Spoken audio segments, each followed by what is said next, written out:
नमस्कार दोस्तों। तो आज की कहानी का शीर्षक है श्रद्धांजलि। एक दिन तेनालीराम को एक विषैले सर्प ने काट लिया। सर्प बड़ा ही जहरीला था और तेनालीराम के बचने की कोई उम्मीद नहीं थी। अंतिम समय में तेनालीराम की इच्छा अपने मित्र और महाराज कृष्णदेव राव से मिलने की हुई। उसने एक व्यक्ति को यह संदेश लेकर महाराज के पास भेजा कि तेनालीराम जीवन की अंतिम सांसें गिन रहे हैं और मरने से पहले आपके दर्शन करना चाहते हैं। महाराज उस व्यक्ति की बात सुनकर हंस पड़े। आज फिर मरने का स्वांग भर लिया है। एक बार पहले भी हमें इसी प्रकार मूर्ख बना चुका। उससे कहना मजाक छोड़े और दरबार में आए।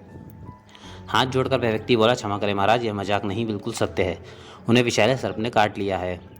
हाँ हाँ, क्यों नहीं, इस बार विषैले सर्प ने काटना ही था, क्योंकि पहले की तरह रहस्यमयी बीमारी का बहाना तो इस बार चलने से रहा। वह बहुत चतुर है, हम मानते हैं, किंतु इस बार हम उसके झांसे में नहीं आने वाले। तुम जा सकते हो।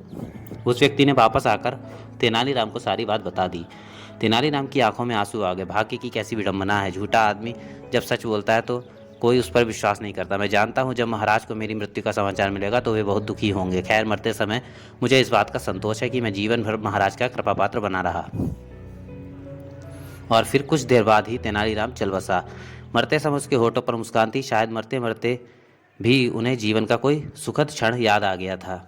उधर महाराज ने सोचा, जो व्यक्ति उसकी मृत्यु शैया पर होने की खबर लाया था वह बड़ा गमगीन लग रहा था। कहीं ऐसा तो नहीं कि खबर सच्ची हो, उसे सचमुच सर्प ने डस लिया हो। दुर्घटना होते देर नहीं लगती, हमें जाकर देखना चाहिए। किंतु उनके पहुंचने से कुछ क्षण पूर्व ही तेनालीराम प्राण त्याग चुके थे। क्या क्या ये सचमुच मर गया? महाराज स्तब्ध रह गए। नहीं नहीं, ये नाटक कर रहा है। देखो देखो, इसके चेहरे पर कैसी मुस्कान है। बोलते बोलते महाराज का गला रूंध गया। फिर पागलों की भांति वे उसे झिझोड़ने लगे। उठो उठो तेनालीराम, अपने मित्र से कुछ तो बात करो, कुछ तो कहो। तो तुम मरे नहीं हो।